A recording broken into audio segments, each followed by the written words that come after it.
1 தெசலோனிக்கேயர் 4:16 திருப்பி வாசிங்க பார்ப்போம். ஏனெனில் கர்த்தர் தாமே ஆரவாரத்தோடும் பிரதான தூதனுடைய சத்தத்தோடும். இது என்ன சவுண்டு? பிரதான தூதனுடைய சத்தம் என்ன? ஏன் அந்த சவுண்டு வருது? பிரதான தூதனுடைய சத்தம் எதுக்காக வருது? ஏன் அவன் ஒரு சவுண்டு போடுறான்? பைபிளில் நல்லா கவனிச்சு பாருங்க. பிரதான தூதன் எங்கெங்கெல்லாம் சவுண்டு போடுறான்னு கொஞ்சம் கவனிச்சு பாருங்க. பிரதான தூதனுடைய சத்தம் எந்தெந்த இடத்துலலாம் நல்லா வருதுன்னு பாருங்க. ஒரு வசனங்கள் 2-3 வாசிங்களேன். தானியேலின் புஸ்தகம் 10ஆம் அதிகாரம் 13வது வசனம் வாசிங்க பார்ப்போம். பெர்சியா ராஜ்யத்தின் அதிபதி 21 நாள் மட்டும் என்னோடு எதிர்த்து நின்றான். ஆனாலும் பிரதான அதிபதிகளில் ஒருவனாகிய மீகாவேல் எனக்கு உதவியாக வந்தான். ஏன் பிரதான அதிபதியில் ஒருவனாக மிகாவேல் வந்தான்? மிகாவேல் வந்து எங்க சண்டை போடுறான்? பெர்சியா தேச அதிபதியோட. பெர்சியா தேச அதிபதினா பூமியில் இருக்கிற ஒரு ராஜா. பூமியில் இருக்கிற ஒரு ராஜாவோட ஏன் பிரதான தூதன் சத்தம் போடுறான்னா, அங்க ராஜாக்குள்ள இருக்கிறது பிசாசு. ஏன்னா சாதாரண ராஜாவாக இருந்தால் இன்னொரு ராஜா சண்டை போட்டுருவார். பிசாசோட சண்டை போடுற அதிகாரம் யாருக்கு தான் இருக்குது? தூதனுக்கு தான் இருக்குது. இன்னும் கொஞ்சம் நீங்க தெளிவா வாசிங்க. யூதாவின் புஸ்தகம் 9வது வசனம் வாசிங்க. யூதா 9 வாசிங்க. பிரதான தூதனாகிய மீகாவேல் மோசேயினுடைய சரீரத்தை குறித்து பிசாசுடனே தர்க்கித்து பேசின போது. அப்ப பிரதான தூதன் யாரோட பேசுறான்? பிசாசோட பேசுறான். இன்னும் ஒரு வசனம் கூட வாசிங்க. வெளிப்படுத்தின விசேஷம் 20ஆம் அதிகாரம் 2வது வசனம் 3ஆம் வசனம் வாசிங்க. பிசாஸ் என்றும் சாத்தான் என்றும் சொல்லப்பட்ட பழைய பாம்பாகிய வலு சர்ப்பத்தை அவன் பிடித்து அதை 1000 வருஷம் அளவும் கட்டி வைத்து. யார் கட்டி வச்சது? 20:1 வாசிங்க. ஒரு தூதன் பாதாளத்தின் திறவுகோலையும் பெரிய சங்கிலியையும் தன் கையிலே பிடித்துக் கொண்டு வானத்திலிருந்து இறங்கி வர கண்டேன். அப்ப அந்த பிசாசு வர இடத்துலலாம் யார் வர்றது? தூதன் வராம பாருங்க. பொதுவா நாம வந்து பிசாசை யாருக்கு ஈக்குவலா வச்சிருக்கிறோம்? இயேசுக்கு ஈக்குவலா, கடவுளுக்கு ஈக்குவலா வச்சிருக்கோம், தேவனுக்கு ஈக்குவலா வச்சிருக்கிறோம். பிசாசும் தேவனும் தான் நம்மளுடைய காம்படிஷன். நம்ம விடுறது எப்பவுமே. ஆனா பைபிள்ல எந்த இடத்திலும் பிசாசு யாருக்கு ஏத்து நிக்க மாட்டான்? தேவனுக்கு ஏத்து நிக்க மாட்டான். எல்லா இடத்துலையும் பாருங்க, பிசாசு கூட சண்டை போடுற ஆளெல்லாம் யாரு? தூதன் தான் சண்டை போடுவான். ஏன் அப்படின்னு கேட்டீங்கன்னா, அவர் சர்வ வல்லமை உள்ள தேவன். அவருக்கு முன்னாடி ஈக்குவலே ஒருத்தர் கிடையாது. ஈக்குவலான ஆள் இன்னொன்று கிடையவே. கீழே 2 பேர் இருக்காங்க. அவருக்கு கீழே 2 வேலைக்காரங்க. ஒரு நல்ல வேலைக்காரன், ஒரு மோசமான வேலைக்காரன். அந்த நல்ல வேலைக்காரன் தான் பிரதான தூதன், மோசமான வேலைக்காரன் தான் பிசாசு. ஒரு காலத்தில் இவன் அவர்கிட்ட வேலை பார்த்துக்கிட்டு இருந்தான். வேலை பார்த்துக்கிட்டு இருந்த உடனே இவங்ககிட்ட குற்றம் கண்டுபிடிச்சோன்னே இவனை கீழே தள்ளி விட்டார். அதுலேருந்து அவன் இன்னும் மோசமாயிட்டான். அந்த ஸ்தானத்துக்கு வேற ஒருத்தனை வேலைக்கு வச்சுட்டார். அவன் தான் மிகாவேல். இவன் தான் பிரதான தூதன். இவங்க 2 பேரும். இன்னும் உங்களுக்கு ப்ரூஃப் வேணும்னு சொன்னால் எசேக்கியேல் புஸ்தகம் 28ஆம் அதிகாரம் 12வது வசனம் வாசிங்க. பிசாசை பத்தி அங்க என்ன சொல்லி இருக்குது பாருங்க. மனுபுத்திரனே, நீ தீரு ராஜாவை குறித்து புலம்பி அவனை நோக்கி, கர்த்தராகிய ஆண்டவர் உரைக்கிறது என்னவென்றால், நீ விசித்திரமாய் செய்யப்பட்ட முத்திரை மோதிரம், நீ ஞானத்தால் நிறைந்தவன், பூரண அழகுள்ளவன், நீ தேவனுடைய தோட்டமாகிய ஏதேனில் இருந்தவன், பத்மராகம், புஷ்பராகம், வைரம், படிகப்பச்சை, கோமேதகம், யஸ்பி, இந்திரநீலம், மரகதம், மாணிக்கம் முதலான சகலவித ரத்தினங்களும் இன்னும் உன்னை மூடிக்கொண்டிருக்கிறது. நீ சிருஷ்டிக்கப்பட்ட நாளில் உன் மேல வாத்தியங்களும் உன் நாகசுரங்களும் உன்னிடத்தில் ஆயத்தப்பட்டிருந்தது. நீ காப்பாற்றுவதற்காக அபிஷேகம் பண்ணப்பட்ட கேருப். அதாவது இவன் தூதன் பிரிவை சார்ந்தவன். பிசாசு யாரு? தூதன் பிரிவை சார்ந்தவன், காப்பாற்றுவதற்காக உண்டாக்கப்பட்ட கேருப். இப்போ இவன் யாரு? மிகாவேல் யாரு? பிரதான தூதனாகிய கேருப் பிரிவை சார்ந்ததான ஒரு தூதன். அப்ப இவங்க 2 பேரும் தான் ஈக்குவல். தேவனுக்கு ஈக்குவல் யாருமே கிடையாது. அவர் இவங்க 2 பேருக்கும் மேல அவர் நினைச்சா 2 பேரையுமே க்ளோஸ் பண்ணிடுவார். நம்ம இன்னைக்கு பிசாசுக்கு என்ன கொடுத்து வச்சிருக்கிறோம்? ப்ரொமோஷன் கொடுத்து யாருக்கு ஈக்குவலா வச்சிருக்கிறோம்? தேவனுக்கு ஈக்குவலா வச்சிருக்கிறோம். அதுலயும் நம்மாலு பாருங்க, பரிசுத்தாவின் அபிஷேகம் பெற்றவனே ஊழியத்துக்கு எங்கேயாவது போகும்போது அந்த ஊருக்குள்ள போறதுக்கு இவன் பயப்படுறான். அங்க பிசாசுகள் இருக்கட்டும், இருந்துட்டு போட்டோம், என்ன பிரச்சனை இப்போ? அதில் வேற சொல்லுவாங்க. இன்னைக்கு பைபிளில் பாருங்க, இயேசுவோ சீஷர்களோ போகும்போது பிசாசு ஓடிச்சா இல்லை பிசாசை பார்த்து இவங்க ஓடினாங்களா? இயேசு போனால் அங்கே இருக்கிற பிசாசு ஆட்டோமேட்டிக்காக என்ன செஞ்சிடும்? ஓடிடும். அப்போஸ்தலர்கள் போனால் அங்கே இருக்க பிசாசு என்ன பண்ணோம்? பின்னாடி வந்து அதுபான்னு சொல்லிகிட்டே வரும், உன்னதமான தேவனுடைய ஊழியக்காரங்கன்னு. இப்போ பிரச்சனை என்னன்னா, நம்மால் அதை பார்த்து ஓடிக்கிட்டு இருக்கிறான். கிராமத்துக்குள்ளே போக மாட்டோம். அவன் சொல்கிறான், எப்படியாவது நைட்டு ஃபாஸ்டிங் போட்டதை கட்டுங்க. ஃபாஸ்டிங் போட்டு கட்டுறது தப்பு இல்லை, ஆனால் என்ன வரக்கூடாது? பயம் வரக்கூடாது. பிசாசுக்கு அவ்வளோ ஹைப்பு. அது என்னங்க செய்யும்?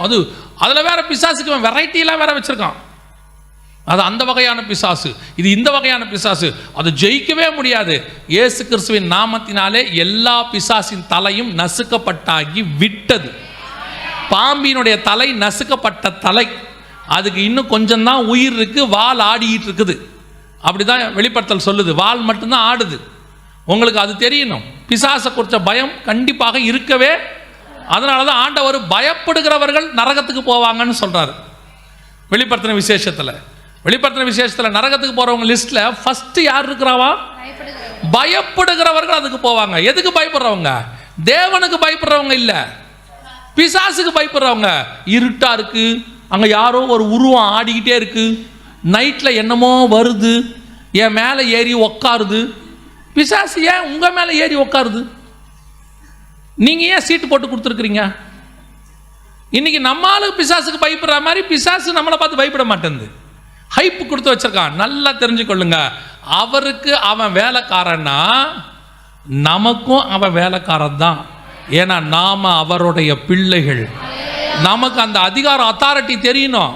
கவனிச்சு கொள்ளுங்க, பிசாசு தலை நசுக்கப்பட்டது. அது தேவனுக்கும் ஈக்குவல் கிடையாது, உங்களுக்கும் எனக்கும் ஈக்குவல் கிடையாது. அது பணிவிடை செய்கிற தூதர்களுக்கு ஈக்குவலான நிற்குது. இந்த அதிகாரம் உங்களுக்கு தெரிஞ்சிட்டாலே போதும், நீங்கள் பிசாசை ஈஸியாக மேற்கொள்ள முடியும். அல்லேலூயா. உங்களுக்கு தெரியணும். சிலர்லாம் வந்து பேசும்போது, சிலர்லாம் சொல்லும் போது சொல்லுவாங்க, பிரதர் இந்த பிசாசு எங்களை போராடுது. ஏன் போராடுது? நீங்கள் தேவனுடைய பிள்ளை, நீங்கள் எழுந்திரிச்சு நின்னீங்கன்னா எப்பேற்பட்ட கோலியாத்தும் கீழே விழணும். அதுதான் கர்த்தர் நமக்கு முன்பாக வச்சிருக்கிறது. கோலியாத்தை ஏன் வச்சிருக்கிறான்னா தாவீது ராஜாவாகத்துக்காக வச்சிருக்கிறார். வேற ஏதாவது அவன் பண்ணானா? வந்தான் செத்தான், அதுக்கு தான் கோலியாத்து. அதே மாதிரி தான் நிறைய பிசாசை கர்த்தர் அதுக்கு தான் வச்சிருக்கிறாரு. வந்தால் ஓடுவான், அவ்வளோதான். நீங்களும் நானும் அதை ஜெயிப்பதற்காக கர்த்தர் வச்சிருக்கிறார். சரி, இப்போ ஏன் நமக்கு பிரதான தூதன் சவுண்டு போடுறான்? பிரதான தூதன் வர இடத்துலலாம் யார் வருவா? பிசாசு வரும். அப்போ இந்த இடத்துல ஒரு சவுண்டு வருது பாருங்களேன். 1 Thessalonians 4:16 என்ன சொல்லுது? கர்த்தர் தாமே ஆரவாரத்தோடும் பிரதான தூதனுடைய சத்தத்தோடும். ஏன் இந்த இடத்துல பிரதான தூதனுடைய சத்தம் வருது? நம்ம ஏன் இந்த வருகை நடக்கிற அந்த நிமிஷத்தில் இவன் ஏன் சவுண்டு போடுறான் அப்படின்னு கேட்டீங்கன்னு சொன்னால் அதுக்கு ஒரு காரணம் இருக்கிறது. நல்லா கவனிங்க. நீங்களும் நானும் மறுரூபமாகி போகும் பொழுது, நான் சொல்றது புரியுதா? மறுரூபமாகி போகும் பொழுது நாம் ஒரு லேயரை கடந்து தான் மேலே போக போகிறோம். எந்த லேயர்னா, வானமண்டலத்தின் பொல்லாத சேனைகள். இது மேலே ஒரு இடத்துல இருக்கு. இந்த வானமண்டலத்தின் பொல்லாத சேனைகளை எல்லாம் கிராஸ் பண்ணி தான் நீங்களும் நானும் எங்கே போக போகிறோம்? பரலோகராயத்துக்குள்ளே போக போகிறோம். அப்படி நீங்களும் நானும் போகும்போது இந்த வானமண்டலத்தின் பொல்லாத சேனைகள் உங்களை என்னையும் தடுக்கக்கூடாது என்று சொன்னால், இந்த ஆத்மாக்கள் பரலோகத்துக்கு போகிறத தடுக்கக்கூடாதுன்னு சொன்னால், அந்த சேனைகளை, வானமண்டலத்தின் பொல்லாத சேனைகளை கிளியர் பண்ணி ரூட்டை ரெடி பண்ணி கொடுக்கறடைய வேலை யாருடைய வேலை? பிரதான தூதனுடைய வேலை. என்னங்க நீங்கள் ஒரு புது கதை சொல்கிறீங்களா? பார்க்குறதுக்கு அப்படி இருக்கானா? இல்லை. வெளிப்படுத்தின விசேஷம் 12ஆம் அதிகாரம் வாசிங்க. வெளிப்படுத்தின விசேஷம் 12ஆம் அதிகாரம். இந்த வருகை நடக்கிறது. பிரதான தூதனுடைய சத்தம் 7வது எக்காலம் ஊதப்படுறது 10-11 நடக்குது. நல்லா தெரிஞ்சுக்கணுங்க. 10ஆம் அதிகாரத்திலையும் 11ஆம் அதிகாரத்திலையும் நடக்குது. 11ஆம் அதிகாரத்தில் எல்லாரும் கூட்டி சேர்க்கப்படுறாங்க.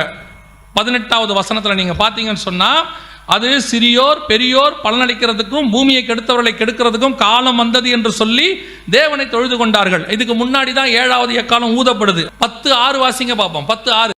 இனி காலம் செல்லாது, ஆனாலும் தேவன் தம்முடைய ஊழியக்காரராகிய தீர்க்கதரிசிகளுக்கு சுவிசேஷமாய் அறிவித்தபடி 7ஆம் தூதனுடைய சத்தத்தின் நாட்களிலே, 7ஆம் தூதனுடைய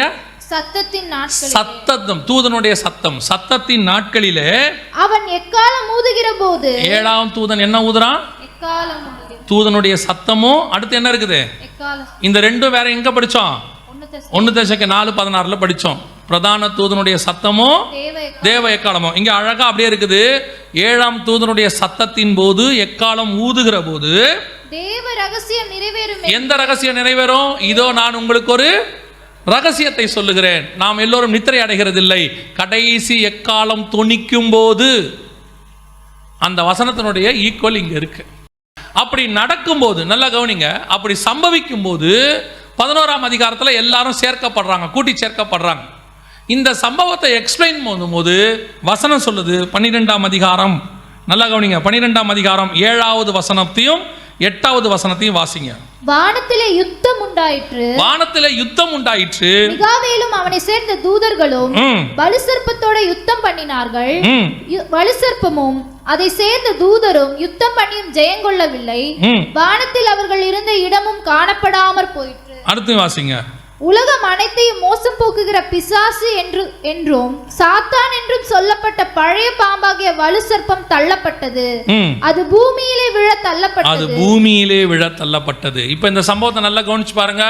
வானத்துல சண்டை யாருக்கு யாருக்கு நடக்குது? மிகாவேலுக்கும் பிசாசுக்கும் அவனை சார்ந்த தூதர்களுக்கும். இந்த சண்டை நடந்து முடியும் போது வானத்தில் அவளுக்கு இருந்த இடம் காணாம போயிற்று. அது எங்க தள்ளப்பட்டது? பூமியில். அடுத்த 7 வருஷம் அவங்க பூமியில் ஆட்சி செய்ய போறாங்க. உபத்திரவ காலம் தொடங்குது. அதுக்கு முன்னாடி எக்காலம் ஊதுது, கடைசி எக்காலம் தொனிக்குது, கடைசி தூதனுடைய சத்தம். எல்லாரும் சிறியோர் பெரியோர் எல்லாம் புறப்பட்டு போறாங்க. இந்த சம்பவம் தான் 1 தெசலோனிக்கேயர் 4, 16, 17 இருக்கு. அதனுடைய விவரம் தான் 11ஆம் அதிகாரம் 12ஆம் அதிகாரம் வெளிப்படுத்தின விசேஷத்தில் இருக்கு. இப்ப மேல போகும்போது இந்த பிரதான தூதனுடைய சத்தம் எதுக்காகன்னு கேட்டீங்கன்னா, நடுவுல ஒரு பெரிய குரூப் நிக்குது. எந்த குரூப் நிக்குது? பிசாசும் அவனை சேர்ந்த வானமண்டலத்தின் பொல்லாத சேனைகளும். இப்போ பிரதான தூதன் அங்கே ஒரு யுத்தத்தை செய்து ரூட்டை கிளியர் பண்ணி தேவனுக்குரியவர்கள் வருகிறார்கள், வழியை விடுங்கன்னு சொல்லி அந்த ரூட்டை கிளியர் பண்ணி உங்களையும் என்னையும் பரலோகத்துக்கு அனுப்புகிற சத்தம் தான் பிரதான தூதனுடைய சத்தம். அல்லேலூயா! எவ்வளோ பெரிய ஆசீர்வாதம் பாருங்க. நீங்கள் பார்த்துருப்பீங்க, பெரிய பெரிய முதலமைச்சர் பிரதமர்லாம் வரும்போது பார்த்தீங்கன்னு சொன்னால் ஒரு பக்கம் 2 பக்கமும் ஜனங்க நின்றுக்கிட்டு இருப்பாங்க. அவன் சந்தோஷமாக ஆரவாரம் வர்றானா கருப்பு கொடி காட்டுறானா நமக்கு தெரியாது. 2 பக்கமும் ஜனங்க நிற்பாங்க. ஆனால் எந்த ஜனங்க நின்னாலும் வரப்போகிற அந்த விஐபிக்கும் ஜனங்களுக்கும் நடுவில் இன்னொரு கூட்டம் நிற்கும். எந்த கூட்டம் நிற்கும் தெரியுமா? இந்த 2 பேரும் சேர்ந்துடாம விஐபியை இவங்ககிட்ட இருந்து பாதுகாக்கிற ஒரு பாதுகாப்பு கூட்டம் நிற்கும். யார் அது? போலீஸாக இருக்கலாம், மிலிட்ரியாக இருக்கலாம். ஏன்னா வர்ற ஆளை பொறுத்து தான் அது. நான் சொல்கிறது புரியுதா? வர்ற ஆள் முதலமைச்சராக இருந்தால் போலீஸ் நிற்பாங்க. வர்ற ஆள் பிரதமராக இருந்தாங்கன்னா ஜெட் பிரிவு பாதுகாப்புன்னு வேற ஒரு ஆள் நிற்பாங்க. வர்ற ஆள் அமெரிக்க ஜனாதிபதியாக இருந்தால் சிஐஏல வந்து நிற்பாங்க. ஆனால் அதையும் தாண்டி வர்ற ஆட்கள் கர்த்தருடைய மனவாட்டியாக இருந்தால் பரலோகத்தின் தூதனே வந்து நின்று வழியை ஆயத்தம் பண்ணி உங்களை எண்ணியும் கொண்டு போய் பரலோக ராஜ்யத்துக்குள்ளே நுழைய வைக்க போகிறேன். அப்படின்னா இந்த கூட்டம் எப்பேற்பட்ட கூட்டம் பாருங்க. உங்களுக்கும் எனக்கும் எப்படி ஒரு ராஜ பாதையை கர்த்தர் போட்டு வச்சிருக்கிறார் பாருங்க. நீங்களும் நானும் அவரை சந்திக்க போகும்போது 2 பக்கமும் எதிர்ப்பாளர்கள் நிற்கிறாங்க. தப்பிச்சிட்டானுங்களேடா இவனுங்க. கர்த்தர் உங்களையும் என்னையும் செலக்ட் பண்ணதுக்கு காரணம் நீங்களும் நானும் நீதிமான் என்பதனால் அல்ல, நம்முடைய முற்பிதாக்கள் நீதிமான் என்பதனால் அல்ல. என் தேவனாகிய கர்த்தர் எனக்கு ரத்தம் சிந்தின ஒரே ஒரு காரணத்தினாலே மட்டும்தான் எனக்கு இந்த வாய்ப்பு கிடைத்திருக்கிறதே ஒழிய என்னுடைய நீதியோ பரிசுத்தமோ நான் செய்த தான தர்மமோ என் தகப்பன் தாய் செய்த நற்கிரியைகளோ கிடையவே கிடையாது.